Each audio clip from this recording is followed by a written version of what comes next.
এই মরা পচার গন্ধ কোথা থেকে আসছে বলো তো?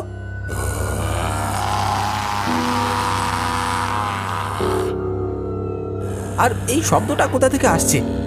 একটু চুপ কর, ভালো করে বুঝতে দে ব্যাপারটা।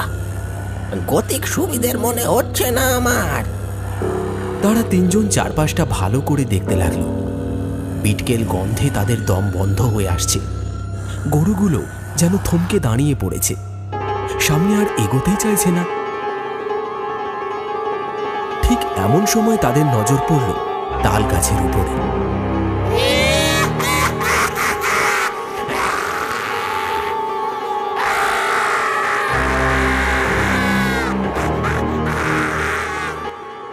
আর সেই দৃশ্য দেখে তিনজনের চোখ আটকে গেল।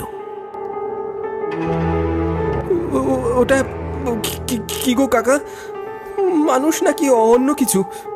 বাঁচতে হলে মুখটা একটু বন্ধ কর নিতাই। এই হারু, তুই বসে বসে কি রঙ্গ দেখছিস? মরবি নাকি পিশাচের হাতে?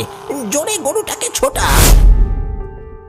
ভোলার কথা কানে যেতেই হারু যেন তার সম্বিত ফিরে পেল। আচমকা চোখের সামনে সেই পিশাচকে দেখে হারু ভিমড়ি খাওয়ার মতো হয়ে গেছিল।